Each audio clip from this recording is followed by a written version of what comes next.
So we're going to take a look at section 1.5, which is on quadratic equations and functions. So we'll do a little bit with graphing, and then we're going to talk also about quadratic formula in case we don't remember what that is. I think we kind of touched on that yesterday too, but we'll do it again. So first of all, what is a quadratic? Well, a quadratic generally looks something like that. It's of the form ax squared plus bx plus c, like 2x squared plus 6x plus 5. That's a quadratic.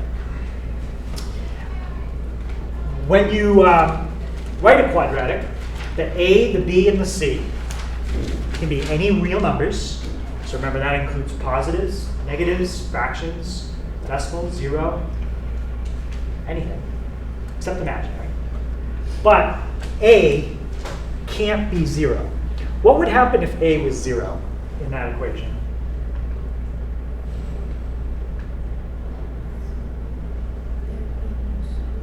There'd be no squared term, right? If you put in a 0 right here, and you multiply 0 times x squared, well, 0 times anything is 0. Now you just have bx plus c, right? And what would that be? Bx plus c is not a quadratic. That's linear, right? It's like y equals mx plus b. Same thing, just different letters, right? Doesn't have a squared term. Okay, so we just can't let a be 0 in a quadratic. So let's graph y equals x squared. Let's take a look at that. We kind of did that actually a little bit already in the homework last night. Okay, so I'm going to clear everything out. I'm going to do zoom 6 just to reset it. And there's the graph of y equals x squared. Does anybody remember the name of that shape? Parabola. Yep, that parabola. And now what I want to do is I want to graph something different. I want to change x to negative x. And I want to graph that and see how it compares to what I just graphed a minute ago.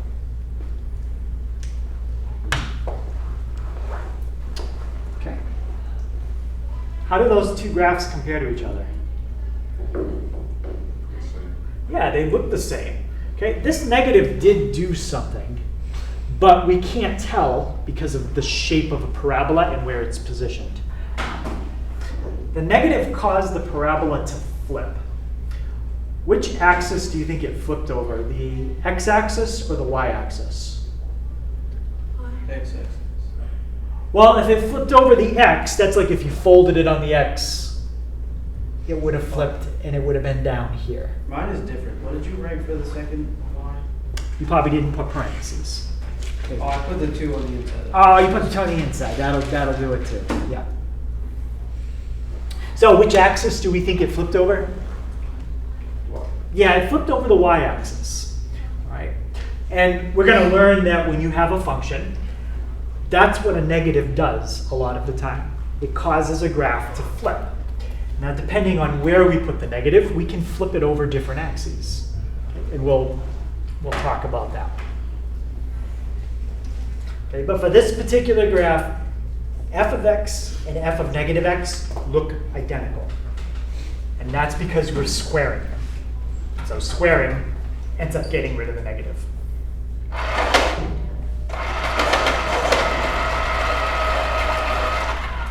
The reason that the graph looked the same is because the y-axis is what you call a line of symmetry.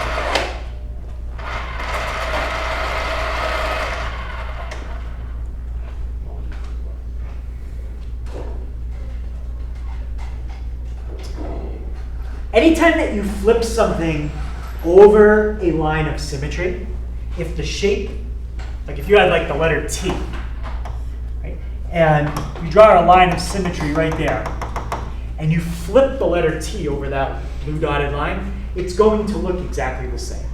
Okay? So anytime you reflect something over a line of symmetry, you can't really tell that you did it. Now, in that parabola, That particular graph contained a low point. And we call that low point a vertex.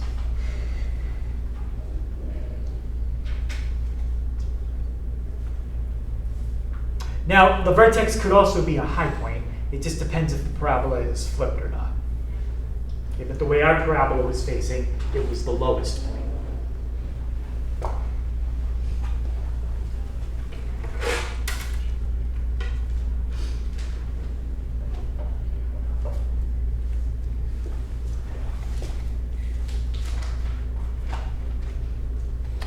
Okay. Any question on that term, vertex?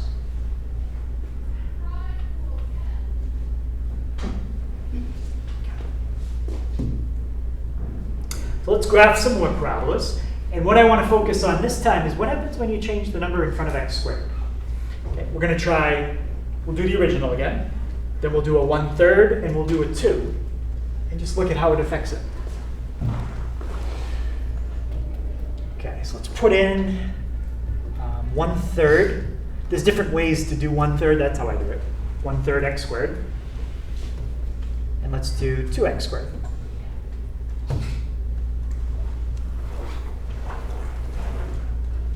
Okay, there's the original.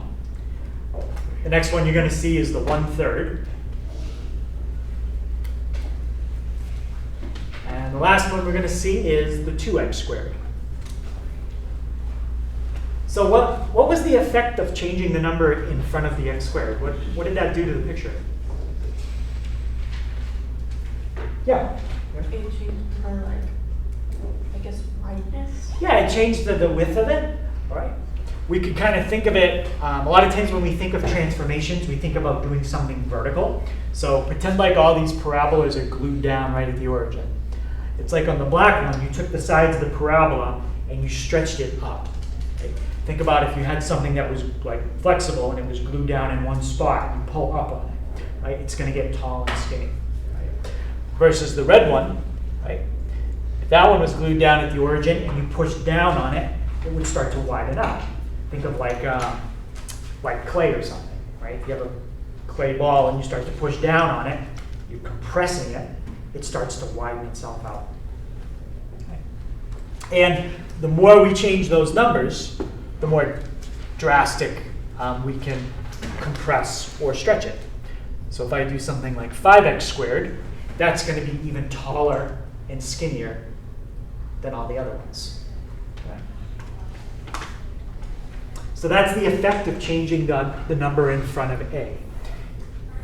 It causes what's called a vertical stretch or a vertical compression.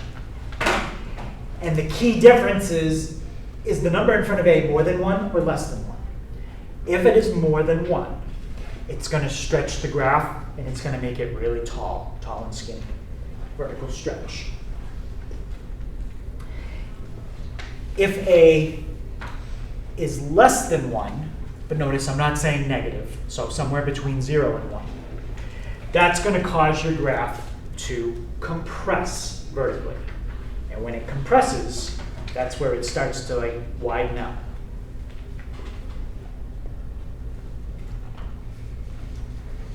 And I didn't show you one that's really wide, but if I do like, instead of 1/3, let's pick a fraction that's even smaller. Let's do like 1/10.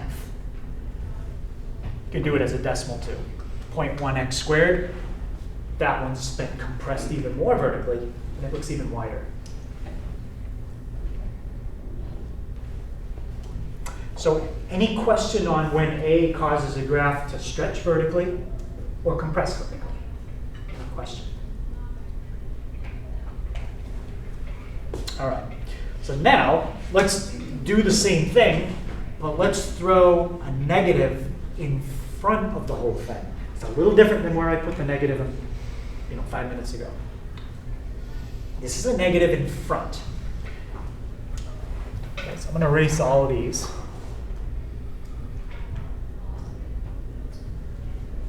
So I will graph the original. Okay, the original, that's called the parent function, y equals x squared. It's the most basic parabola you can have. Now let's try negative x squared. No parentheses, just like that. Let's do negative 1/3 x squared and negative 2x squared. Now, what did I say that a negative does a lot of times? Causes the graph to flip. Okay, let's see what happens when we put a negative in front of the whole thing. Okay, so there's your original. And the negative that was in front caused the graph to flip over which axis? X. Yeah, when you put the negative in front, it caused it to flip over the x-axis. Now the black one is doing two things at the same time. It's flipping and it got wider. And the pink one flipped and got stretched vertically, so it got skinnier. Okay, so you can do two things at the same time. So it's important to kind of understand this and that are doing two separate things. This is causing the graph to either stretch or compress vertically, and this is causing it to flip. Okay, so there are two things there, and two things here as well. Flip, and that's a stretch. It's getting skinnier and taller. So that negative causes the graph to open downward because it's been reflected over the x-axis.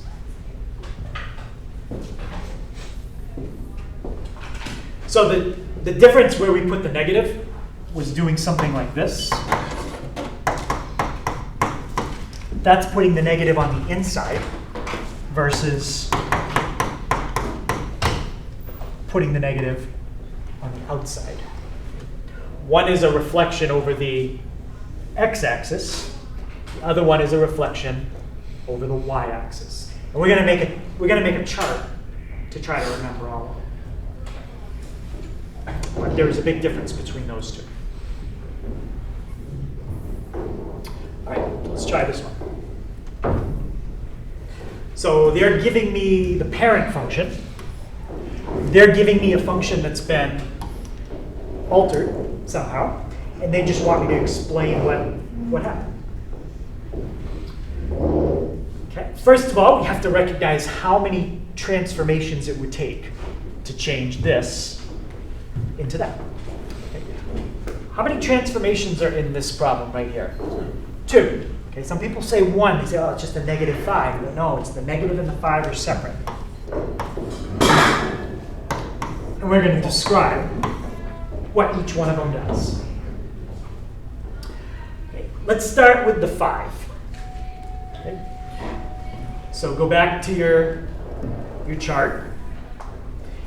And which case does the 5 fall under? The top one or the bottom one? It's the top one. 5 is bigger than 1.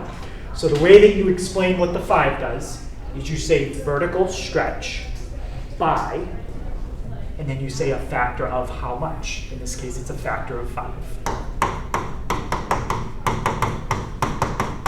So vertical stretch by a factor of 5. That's how you describe the first part. Now, we have a negative in front. What did we just say? Putting a negative in front causes the graph to do.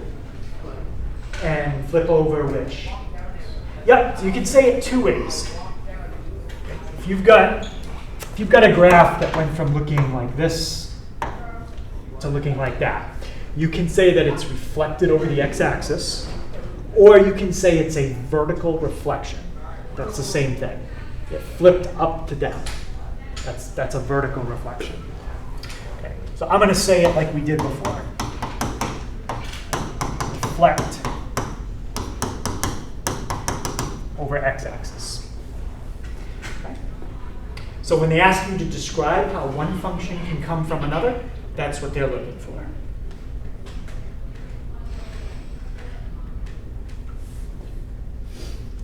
Okay. Any question on that? Now, I described these two, and I kind of led you to do the vertical stretch first and the reflection second.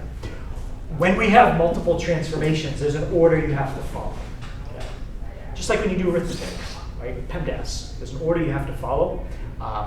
And I'm going to explain to you what that order is once we get through some of the other transformations. Okay, so then you'll know what order to always write them in. Okay, so now let's stop messing with the number in front of x squared, and let's try doing something else. Let's add or subtract a number on the end of the function. Does anyone have a guess what, for example, adding 2 would do to the function? Yeah? We looked at on the y-axis too, like the vertex. And which way would it move it? Up. Up. Yeah, that's what the plus 2 is going to do. It's going to take the parabola and move it up 2 units. Okay, so if you want to see it, we can do it. So x squared plus 2. I'll also do x squared minus 3 at the same time. What do you think the minus 3 is going to do? Yeah, go ahead. Shift it down 3 units. Yeah. Y-axis. Yeah, it's going to shift it down 3 units. Okay, so there's the original. There's the one that's been shifted up 2, and there's the one that's been shifted down 3. Okay. All right, so let's write down what just happened. So to get y equals x squared plus 2, shift the original, y equals x squared, up 2. Okay, and to get y equals x squared minus 3, shift the original, down 3. Okay, so this is a different kind of transformation than we did before. What's happening this time is it's just taking the parabola and translating it. It's a translation. When you translate something, there is no stretching. Okay? So a vertical shift is what we call a rigid motion transformation. It's not changing its shape in any way. It's just copying it somewhere else. There are 2 rules we have to remember when we shift vertically. And it all depends on if k is greater than 0 or less than 0. If k, which that's the number that you add onto the end, is greater than 0, that's going to shift it up. If k is less than 0, it's going to shift it down. Now, why did I put shift down absolute value of k units? Why did I put those absolute value bars there? It's not going to shift down negative 3 spots. It's going to Right. shift down 3 spots. Right, we don't want to say shift down negative 3. Right? That's like saying shift up negative 3. What does that mean? That's just kind of confusing. So we can shift up 5 units, we can shift down 5 units. The down is the negative. Okay? But you're shifting a distance, and distances are always positive. Or I guess you could shift 0 units. But. Okay, so any question on what adding or subtracting does on the end of the function? Right, and the nice thing is, this is for parabolas. But if you had a square root function, that's a square root function shifted up 3. When we talk about exponential functions, that's an exponential function shifted up 3. Once you know that adding something on the end of your function shifts it up or down, it's exactly the same for every function we study all year. We're just studying it specifically with parabolas today, because you're probably familiar with parabolas from Algebra 1 and 2. Okay, let's try this one. So this is still adding or subtracting, but the difference this time is the adding and subtracting is inside the parentheses. It's not on the end. What do you think adding or subtracting inside is going to do. Christian? You're going to shift the x-axis? Yeah, it's going to shift left or right. Let's start with x minus 3. Well, first of all, how many units is the x minus 3 squared going to move? 3. It's going to move 3. Which way is it going to move? To the left or to the right? To the right. Yeah, it is going to move to the right. But you would think minus 3, like if you think of a number line, negatives go to the left. But this one's backwards. So x minus 3 does move it to the right 3 units. And x plus 2 would move it to the left 2 units. All right, so let's we'll write down how those two work. So to get y equals x minus 3 squared, shift the original to the right 3 units.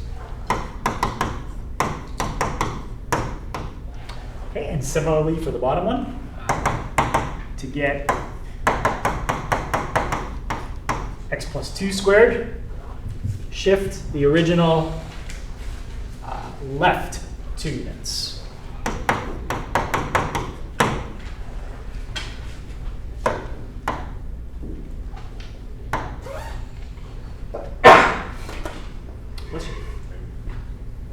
Okay, so this is another rigid motion transformation. Okay, hopefully you're noticing the type of arithmetic that's always involved with a shift. It's always adding or subtracting. Shifting up, down, left, and right, you always look for adding or subtracting. If it's inside, that's going to be your left and your right. If it's outside, on the end, that's your up and your down. Right? So there's always 2 things you have to look for. What type of arithmetic are you doing, and where are you doing it? Okay. In by where, I mean inside or outside. So this is another rigid motion transformation. Okay, there's no stretching.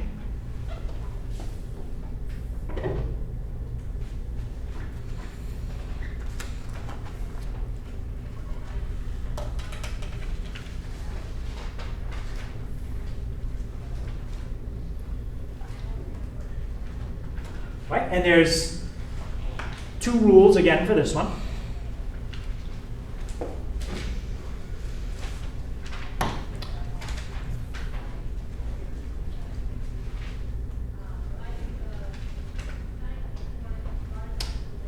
And I'm going to reword, I think, a little bit here.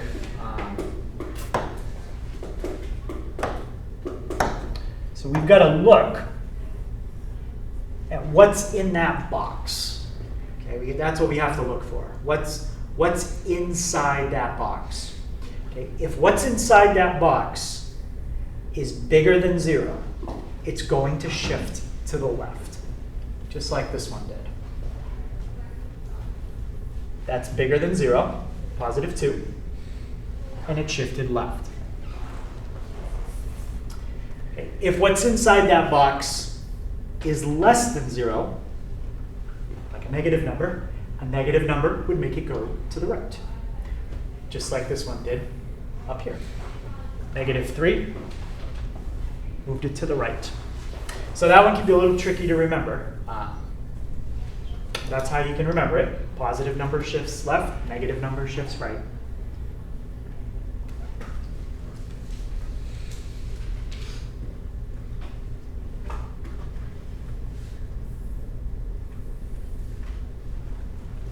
And now what I want to do is put both the transformations together, the shifting left and right and shifting up and down.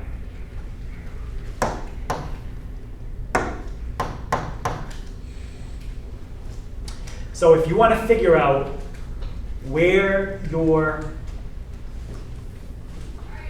vertex is going to be. Okay, so remember, the vertex is like the very bottom of the parabola or the top of the parabola. There's 2 numbers that are going to affect where that moves. Did you shift it up and down, or did you shift it left and right? If you can figure out those two things, you can tell me where the vertex is going to go.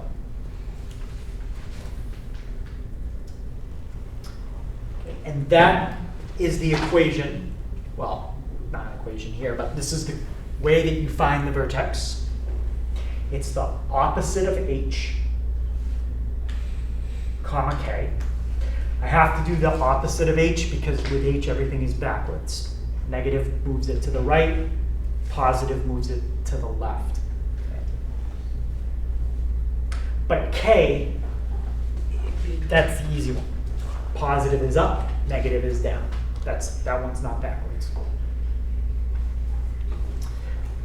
So that's the formula to find your vertex. And this is the equation to find the line of symmetry. It's x equals negative h. Okay, so we'll graph a parabola and make sure we can figure out the vertex and the line of symmetry. Remember, I think we mentioned this yesterday, maybe. X equals is always the equation of a vertical line. Okay, if we didn't mention that, just a reminder from Algebra 1. Okay, x equals is always a vertical line.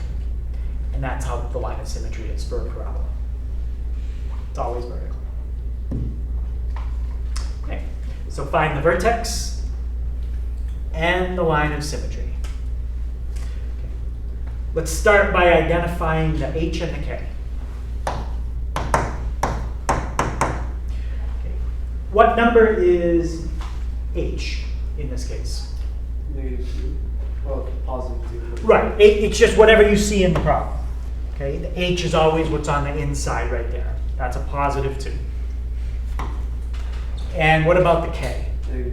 That's your -3.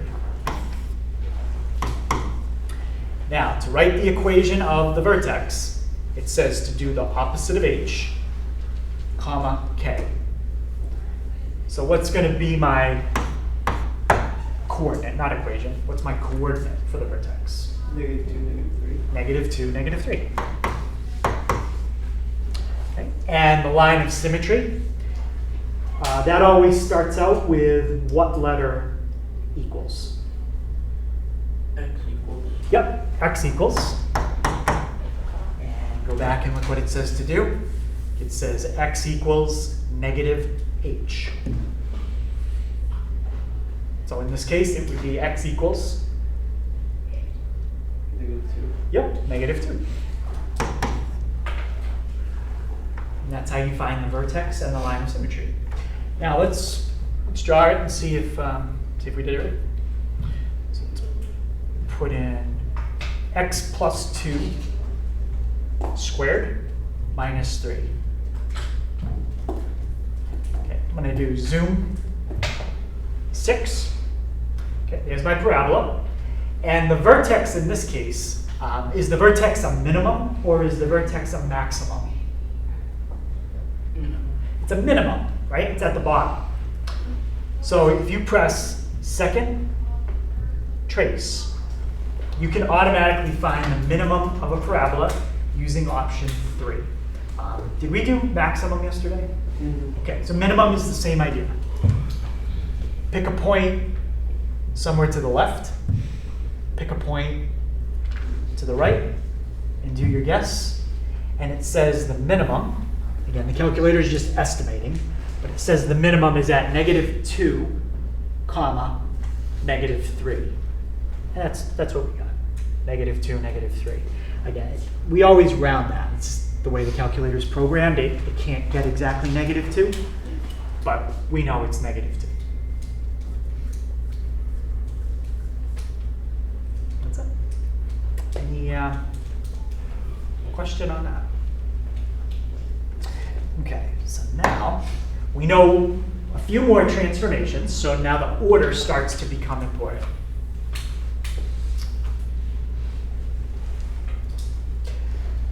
Notice I'm not talking about horizontal stretching in this section. That never came up. It's just not something we're going to look at today. All right. But this is the order that we always have to do transformations in. Not saying every problem is going to have every one of these, but this is the order you check for them. Check for any left and right shifts. Check for any vertical stretching or shrinking, compressing.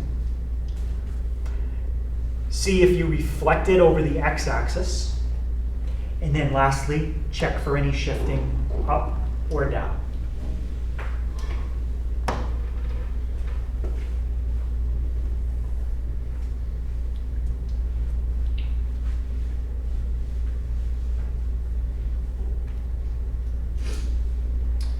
If we were going to talk about horizontal stretching, that would come in right there.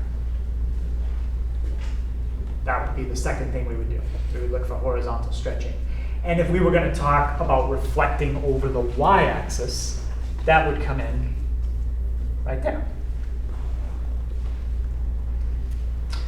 So in general, when you are doing transformations, you always deal with the horizontal stuff first. Then you deal with the vertical stuff last. That's the general order. But for today, you don't have to worry about horizontal stretching or horizontal reflection. I'll add those in later on. Now I put if necessary after step 3. They're all if necessary. Okay. Maybe you have these in the problem, maybe you don't.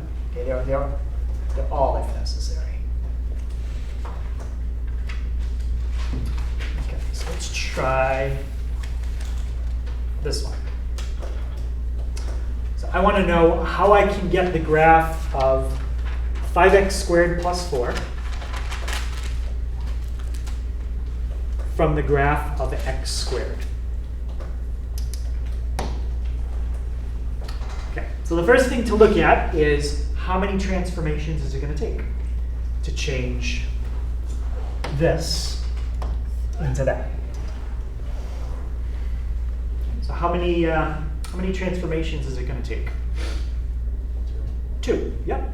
Can you tell me what are the 2 numbers you're focusing on that tell you that it's 2? The 5 and the 4. The 5 and the 4. Yep. Now, it's important we get them in the right order. And if you're not sure why, pick a number in your head, multiply it by 5, and then add 4. Now, take that same number, add 4, and then multiply by 5. You won't always get the same answer. Okay? So it makes a difference. So let's bring up the order. And let's start with the first one, work our way down until we find one that we have. Do we have any shifting left or right in this problem? No. Shifting left or right would be something like adding or subtracting inside the parentheses. Since we don't have it, we skip it. Okay, go to step 2. Do we have anything here that's causing us to vertically stretch or compress? Yeah. Yes. Which number is causing that to happen? The 5. The 5. So what's that sentence we write down that describes what the 5 is doing?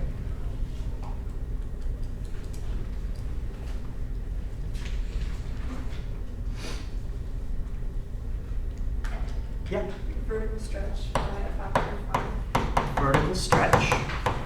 Okay, just writing vertical stretch wouldn't be enough. Okay, I wouldn't know how much. So vertical stretch by, okay, and she added a factor of 5. That's perfect.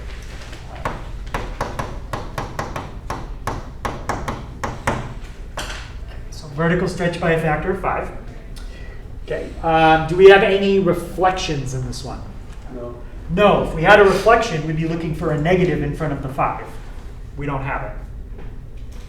Okay. And the last step, vertical shift. Do we have that? Yeah. Yeah. And that's the plus 4. And what is the plus 4 going to do? Shift it up. Yep. How much? 4.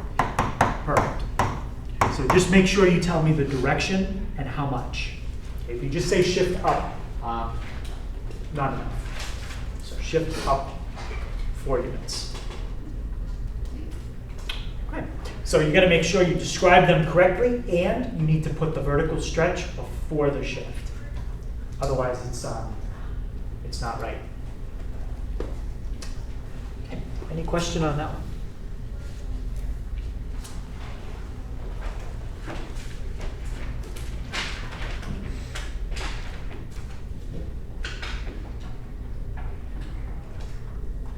Okay.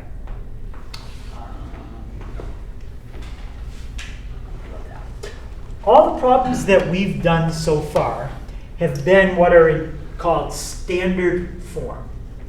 Okay? That's not the format that I showed you at the very beginning. The format I showed you at the beginning was this: ax squared plus bx plus c.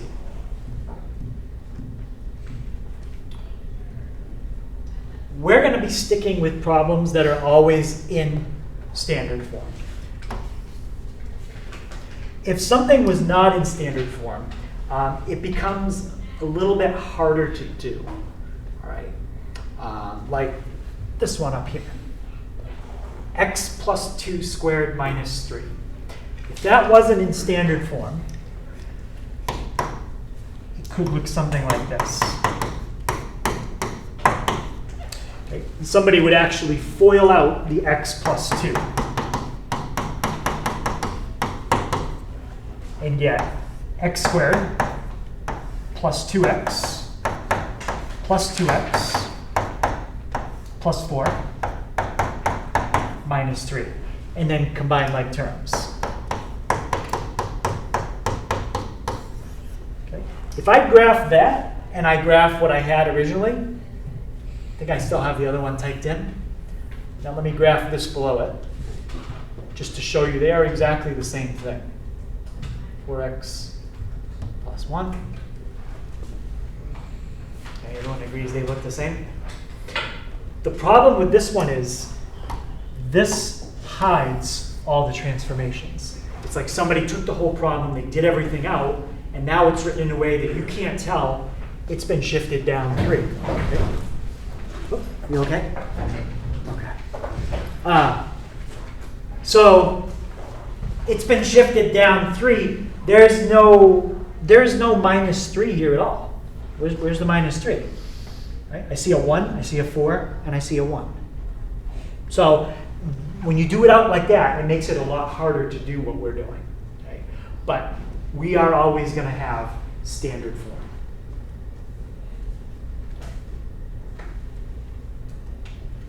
Any question? All right, let's try another one where we describe the transformations and find the line of symmetry.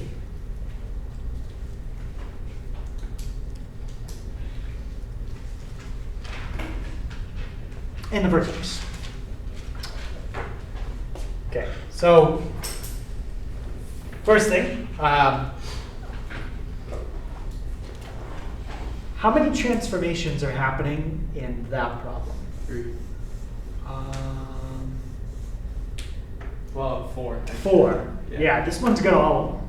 Okay, we've got a 1, a negative 1, a 3, a negative in front of the 3, and the 4. So we're going to describe each one of them. And let's start with, what number do we focus on first? 1.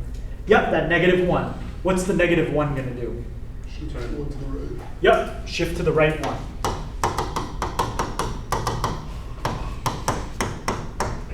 Okay, there's your first one. What's the next thing that we focus on? Negative 3 functions for y-axis. We got a little too much there. That's a couple things. 3. Just the 3. Yes. What's the 3 do? Stretching It's narrow. Okay. Give me a little bit more how we write it. it. Stretching it by 3. Which way?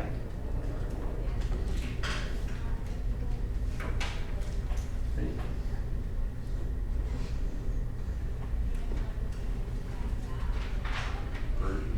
Vertical. Vertical stretch by a factor of 3.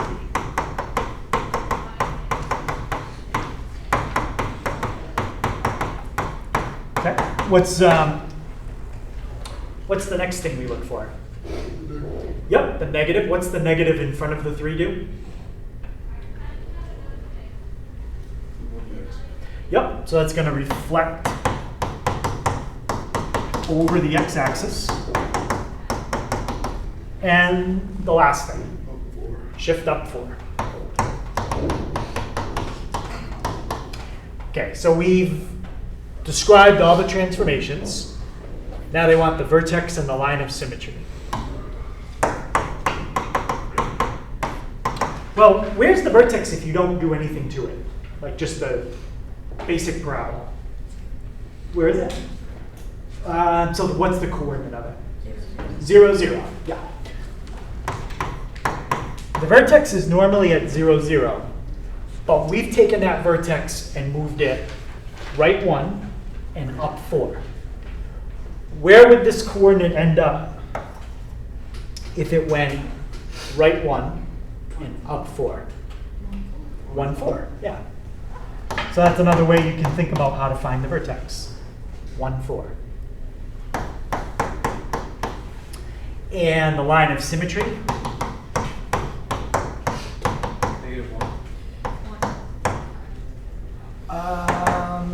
Remember, when you write the line of symmetry, it has to be an equation. X equals 1. Yep. So if that was a multiple choice, I might put y equals 1 as a choice. But y equals 1 is horizontal. That's not what you want. Okay, so now we've got the vertex, we get the line of symmetry, we described it, we got it all. Okay, any question on that? Okay, so we talked about that. We're not doing that.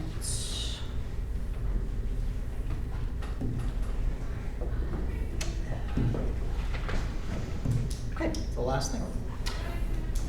So the last thing we're going to look at are what are called zeros of a function. What that means is it's a number you can plug in for x, and the answer comes out to 0. For example,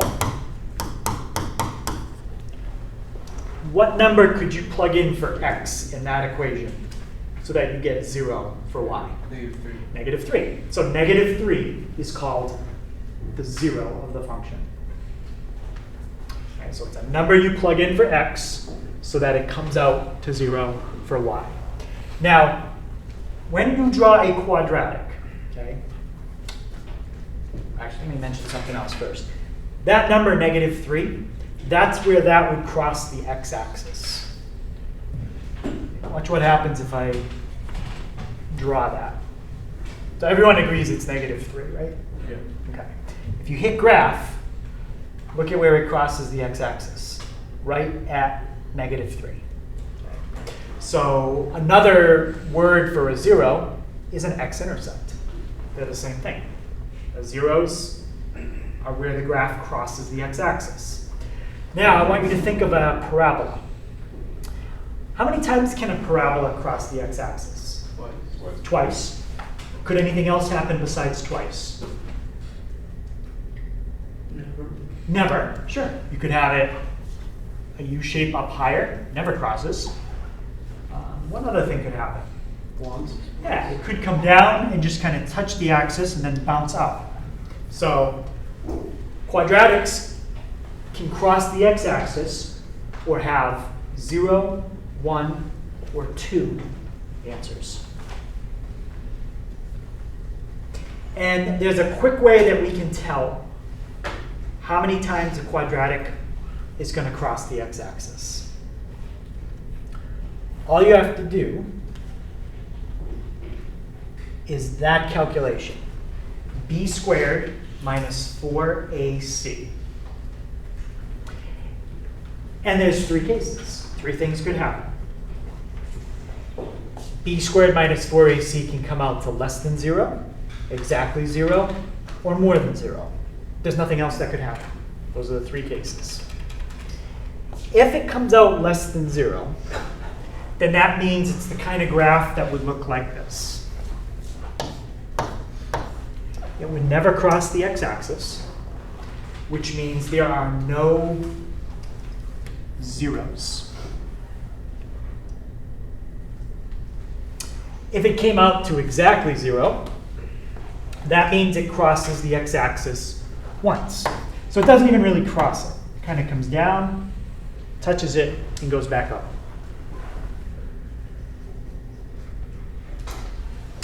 Or if this calculation comes out more than 0, that's when it'll cross the x-axis twice. Now, does this calculation tell you where it crosses? No. No. If you wanted to know that, you got to do the whole quadratic formula. This is just a small part of the quadratic formula. B squared minus 4ac.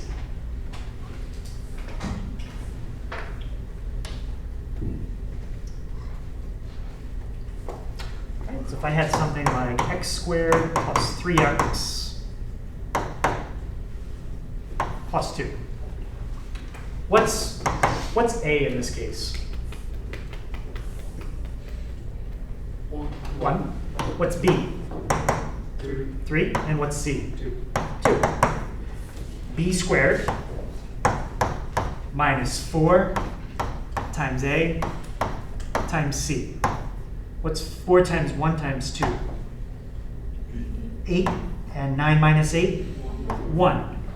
1 is bigger than 0. So that means if I graph that, I guarantee you it's going to cross the x-axis twice. And let's check it.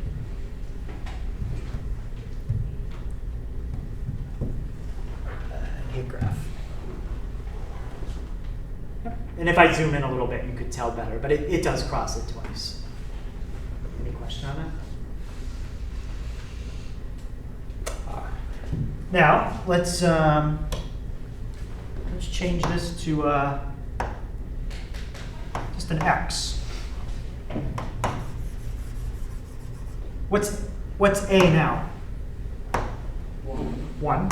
What's b? 1. And c? 2. So now, b squared minus 4 times a times c. 1 minus 8 is how much?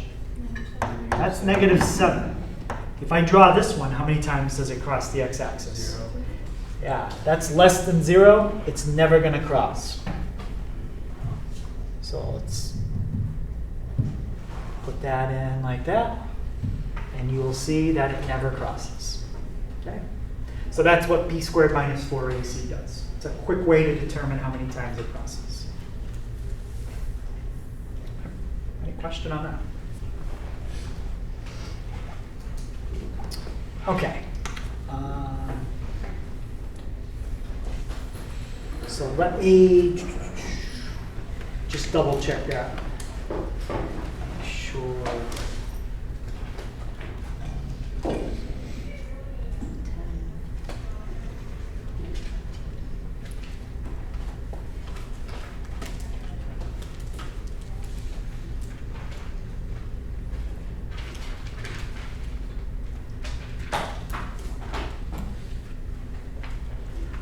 I need to change 40. Instead of 40, that one, let's do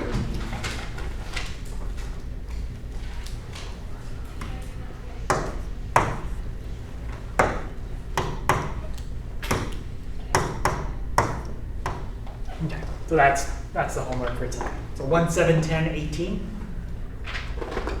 22, 28, 33, 44, and 46.